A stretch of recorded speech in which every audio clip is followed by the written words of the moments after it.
Thank you, Alex, and thank you very much for inviting me over again to scare the living daylights out of you. But hopefully this is going to go a little bit better. I will be talking about an update of what's happening in the C5, just a basic overview, and then we're going to go into the into formulations of adhesives, what makes them tick, and practically how to make it. First of all, thank you very much to PCA for letting me do the Argus propaganda.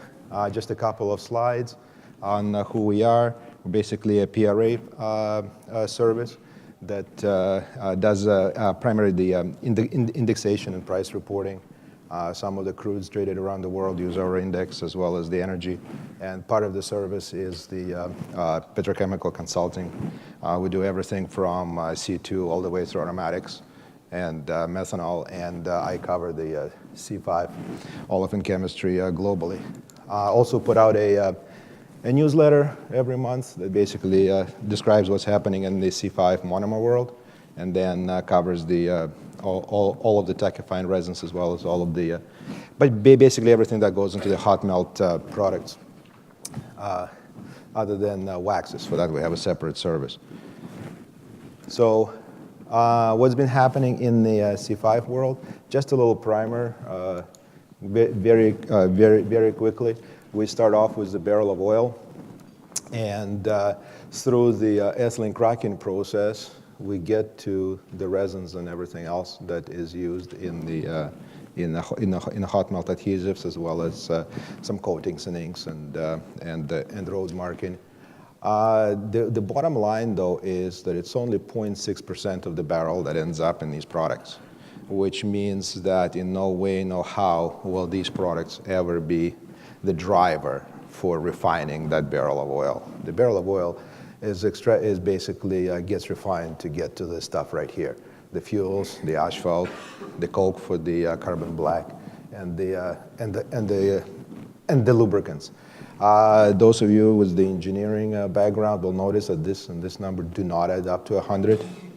It is actually, when you refine a barrel of oil, you have to use reformate, and you have to add a whole bunch of stuff like hydrogen to make it work. That's why the yield actually is more than 100%.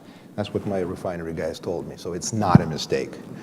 So where do we get the actual fractions for the products?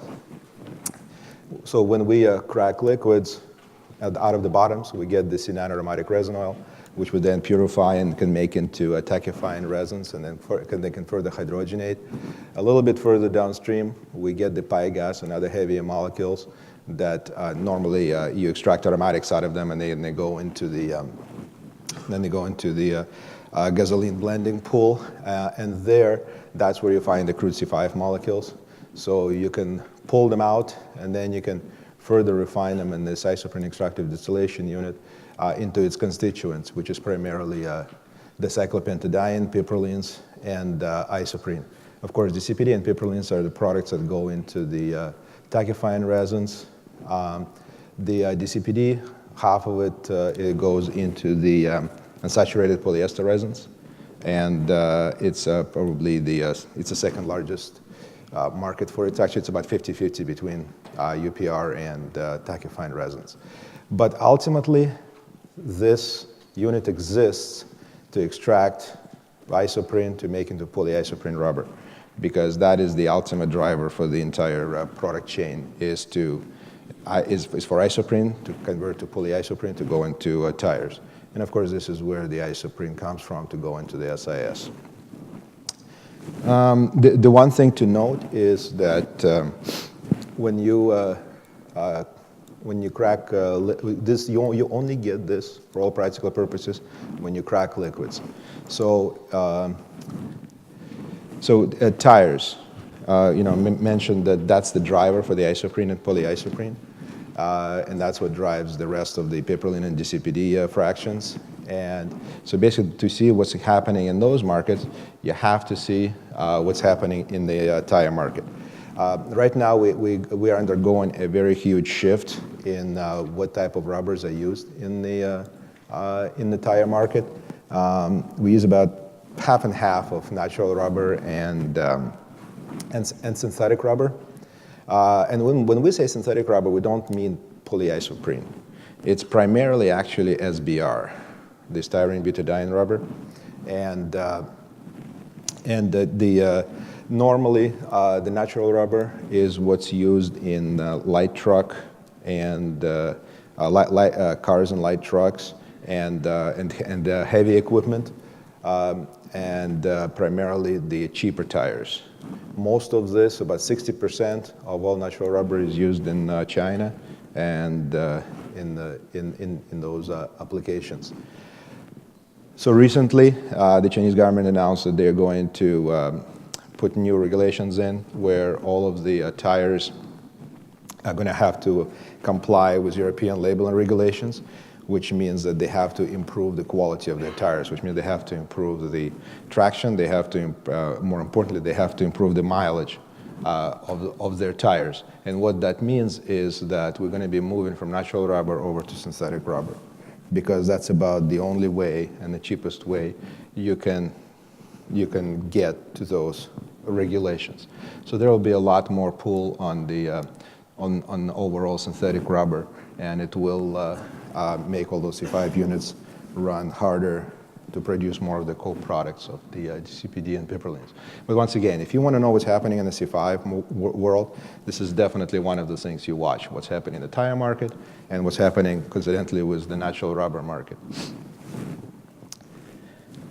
So, so now we get to what's happening in the US, and going back a couple of slides mentioned that to get to the molecules that are used in tackifying resins, you have to crack liquids.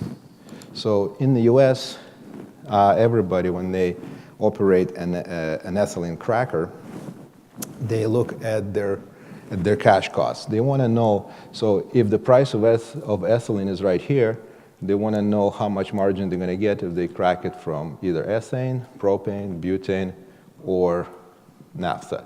And these are the only liquids. The ethane, propane, and butane are gases. So as you can see, if you're selling your ethylene at this price, your margin cracking out of ethane is tremendous. So this is what you want to maximize. And since the shale gas revolution back in 2006, this is what's been happening to the fraction of liquids being cracked in the US versus the actual capacity of ethylene. So all of this additional 20% increase in capacity since 2006 in ethylene cracking in US has been in this area right here. They're all ethane crackers because that's what provides the highest margin. And that's why we're seeing all of the liquids being cracked in US go down by a very considerable margin. And when you don't crack liquids, you don't make the C5 or C9 resin formers, and that's why US is by far the largest, is now the net importer of all of those molecules. And as far as C9 resins are concerned, the Cray Valley actually went out of business because they couldn't get enough product and at the right price. So you definitely in the Western world, and very similar things are happening here in Europe as well. So we are relying more and more on the imports of all of the monomers to make hydrocarbon tackifying resins in the US from Asia. Most of them come from China, Taiwan, and Korea. So that's basically what's been happening. From the history and kind of a brief overview, now just going to let you know what's been happening in the hydrogenated resin space. This is the number of facilities making hydrogenated hydrocarbon resins in the world. So this is by country, and this is 2012, 2017, and Dow projection for 2021. So this is the number of facilities in the world. So this is not discrete manufacturers, but the actual facilities they produce. This is why if you take a look at South Korea, there's actually, Colon has 3 facilities. That's why it's actually 3. So if we go to volume, you will see that it is also tremendously different. So this is that ExxonMobil Singapore expansion, the single expansion, one facility at 90 KT. We'll have some more in Europe and in Korea. Japan is increasing their capacity, but by far the largest volume increase in the capacity of hydrogenated resins is happening in China. And by 2021, we expect China to make more resins than everybody else did back in 2012.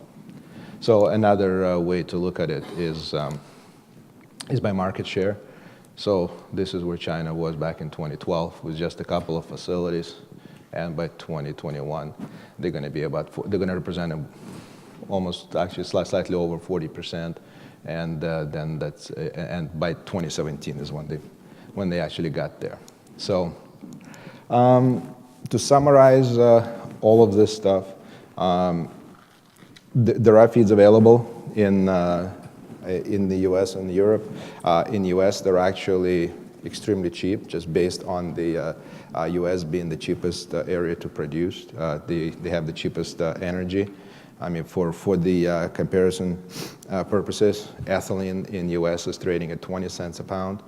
In Europe, it's 55. In Asia, it's 56. So it's a tremendous difference, it's a tremendous advantage.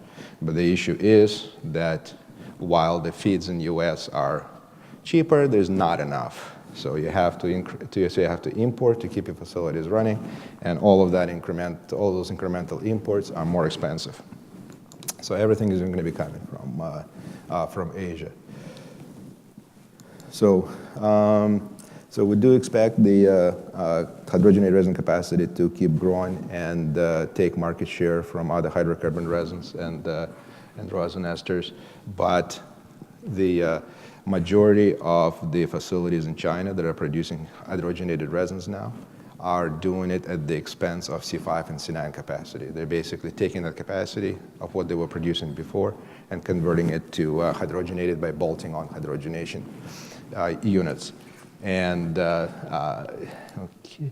So, and then we do expect the Chinese Gamma, hopefully we'll hear about this later in the next couple of days, where we are with the production of gum rosin in China, and we do expect some of that capacity being of C5 and C9 and other rosin ester capacity to step in and fill in that gap. So overall, while we have all of that increase in hydrogenated resin capacity, the overall resin capacity is going up nowhere near those volumes. So we're balancing right now because of the addition of all of those facilities, especially ExxonMobil Singapore, but the total effect of where we actually land probably will not be known until 2019, 2020, and by 2021 we expect the new baseline for the market share of all the different resins to be finally reestablished. So that was it for the C5 update.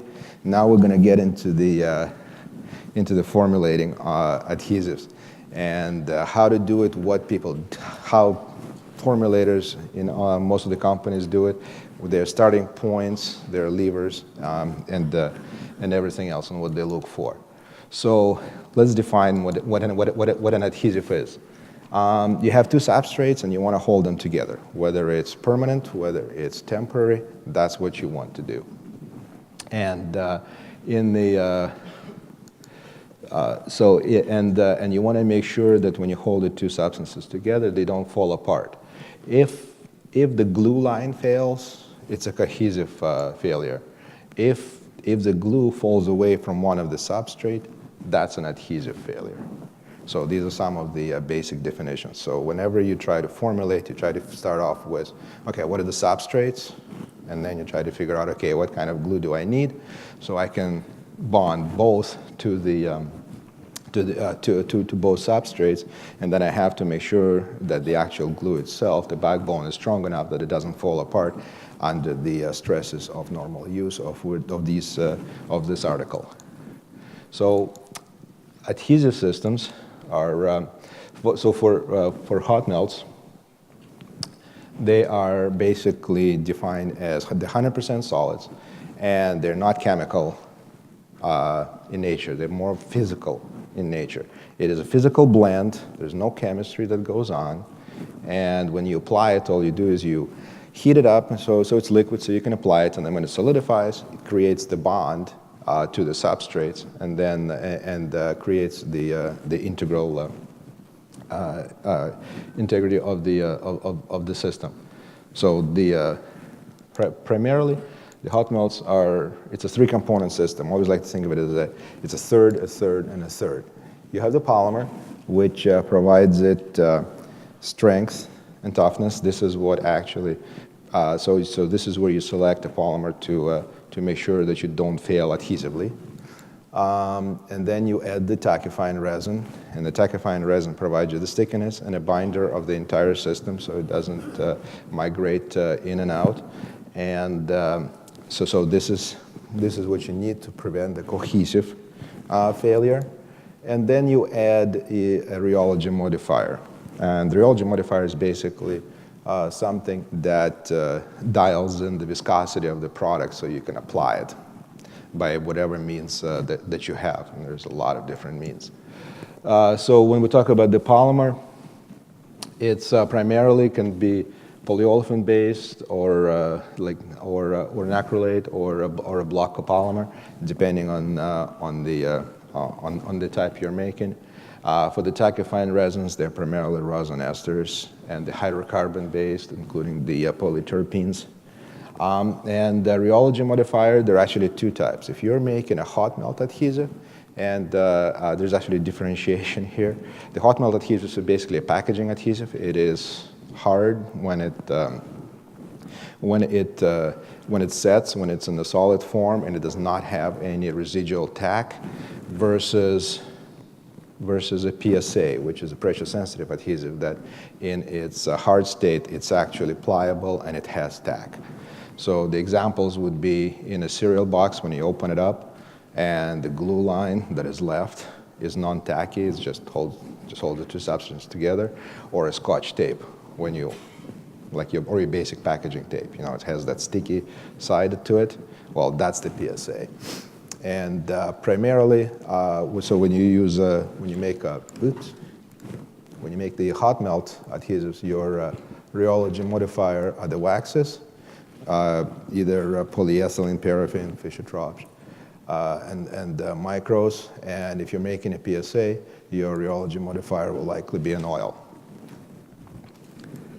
So we have three levers, and therefore you can always formulate around the properties by pulling any one of these levers.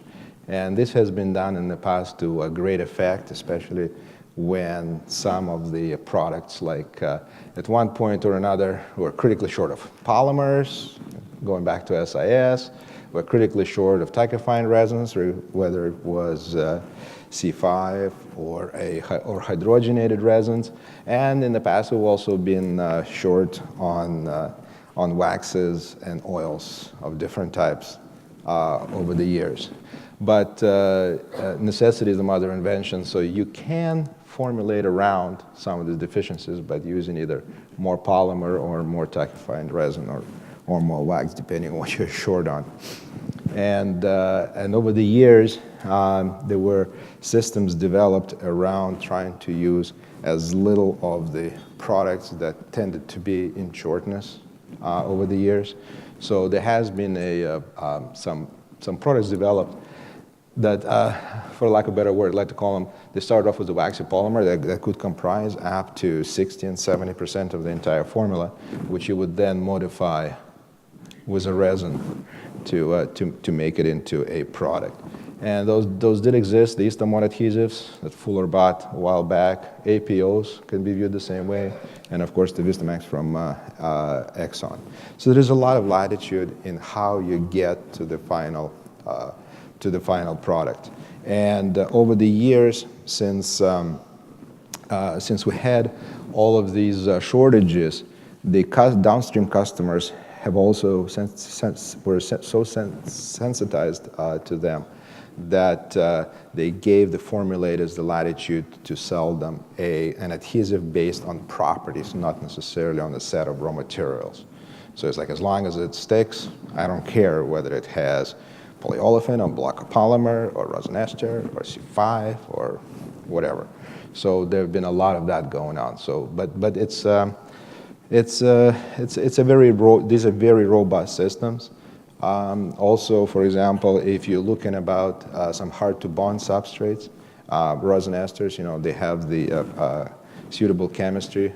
They have inherent acid number and polarity to be able to bond to hard-to-bond surfaces. But then again, you can take a polymer and graft some maleic and hydride on it to achieve basically the same results. So there's a lot of latitude.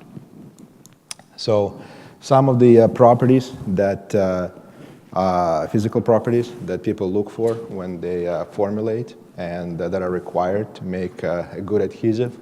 So again, we're breaking them down into hot melt adhesives and pressure sensitives.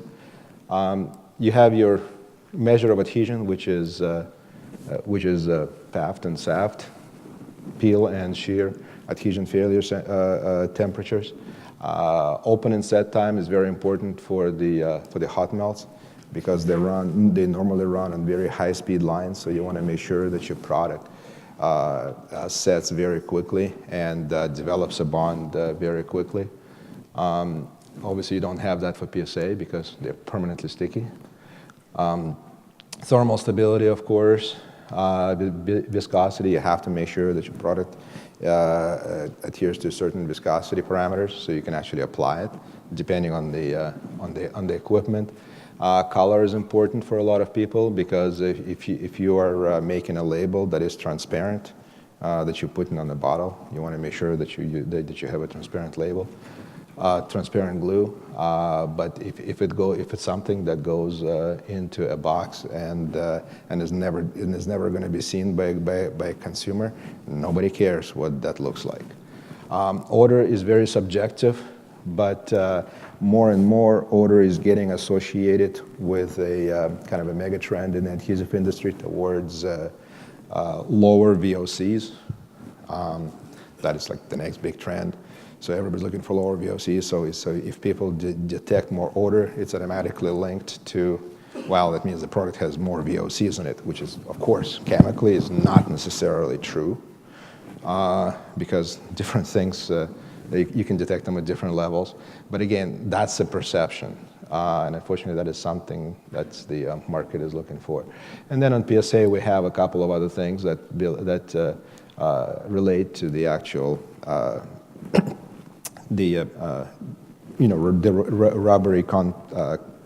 rubbery properties of the product. So you have to about loop tack and elongation, tensile strengths. And of course, whenever you create a glue, you have to make sure that it has good machining properties, because you have to be able to apply it and without any issues on the consumer side. So there are a couple of things that every formulator starts with when they start working on the adhesive formulas. And regardless what it is, they always start with the polymer. They select a polymer that is most suited to that particular application, because the last thing you want is for that adhesive to fail, adhesively. So you start with the polymer. And then you select a resin based on the compatibility with that polymer. And in the case of a block of polymer, you could actually normally use a two-component resin system, because you have two primary blocks in a block of polymer: the soft, the soft mid block and the hard end block. So depending on what type of properties you want to enhance, you may have to use different resins that go after those specific blocks. And then you would just use the rheology modifier to get everything together to the right viscosity so you can deliver the adhesive.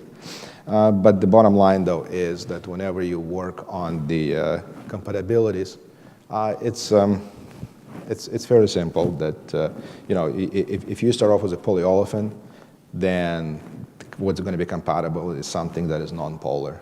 And if you're working with block copolymer systems, you can work with the with rosin esters as well, and with EVAs and acrylates, whatever you have some polarity. That's where basically anything can be used. So a good friend of mine, one of the best formulators I've ever worked with, he always had the saying that a little incompatibility goes a long way, because you can dial in just enough incompatibility to make things work better than they're supposed to. So one of the things, I know it's a very busy chart, but one of the things that formulators use to great effect is something called the Hildebrand compatibility scale. It's basically so Mr. Hildebrand developed this process where he dissolved certain things in specific solvents and then assigned a value to them. And so if you start off with your base polymer, and then you can figure out what type of resin could be used that it's going to be compatible. So if you start off with EVA, you obviously can use your rosin and terpenes and hydrogenated resins as well. If you are working with polystyrene, then about the only thing that's going to work with you is AMS. So it's so this is one of the important tools in the formulator's toolkit, and it is all a matter of chemistry. So if you take a look at the this is a C5 resin base resin. This is a C9 based resin, and this is a DCPD based resin versus the basic rosin ester, penterithyl resin ester molecule. I mean, you just basically take a look at the residual double bonds. You take a look at the cyclics, where there's any aromatics on it, and then that's what basically gets you to the compatibility. So, and again, we talked about all the stuff last year. So and it kind of goes through the benefits of all of the different products. So when you're a formulator, this is basically what you do. Nowadays, with the perception of color and odor, this is actually, believe it or not, this is where you start first. You start off with your, okay, do I need to have a pristine white, water white, colorless, odorless, or perceived lower odor product? If yes, you go to hydrocarbons, primarily hydrogenated hydrocarbons. If no, then you keep going, and you take a look at your compatibility and functionality with the polymer that you have selected. If you don't need specific functionality or whatever, then you go to hydrocarbon resins. If not, you continue to you continue to your selection criteria. Do you need exceptional thermal stability? If you do, you have to go to hydrogenated hydrocarbon resins. If you continue on, you go to figure out, okay, what kind of a softening point do I need in my resin? Do I need it very low? Do I need it very high? If I need a very high softening point, I'm limited to going to hydrogenated or hydrocarbons in general, because you can get up to 150, 160 degrees softening point. And if you're looking for a typical softening point, normally at 100 degrees, give or take 10, then you look at the viscosity. If you want to have a higher viscosity product, you go to hydrocarbon resins. If you want a lower viscosity of your product, which is actually the trend in the industry towards lower viscosity, lower application viscosity products, so you can use them at lower application temperatures on the equipment, you can go to rosin. And of course, if you look at the price, and the price doesn't matter, you can pick whatever. But ultimately, though, you do start with a polymer, and then you go through the rosin selection. And one of the dirty little secrets in the lab is that no matter which some of these requirements are, you start with a polymer, and then you go into the back room, and then you just pick whatever is on the shelf. So, and then you start from there. You'll be surprised how much, how important that is. So one last thing, if you are formulating a PSA, a pressure sensitive, this is another tool that is, that helps out. And it's called the Dahlquist criterion. Cribbed this from Dinosaur, has the best representation. And Carl Dahlquist he just passed away at the ripe age of 103. He was a chemist at 3M, and I think he worked until he was 103. He developed this criterion to basically show, it's basically the rheology of the polymer, and it describes the window in which the product is a PSA. And this is one of the things that you can actually run a series of design experiments to narrow in your properties. So with that, ultimately it is not rocket science. It is still a three-component system. There's a lot of levers, and it just depends on your on the ultimate requirement of what the market wants as to what type of product you can develop. Thank you.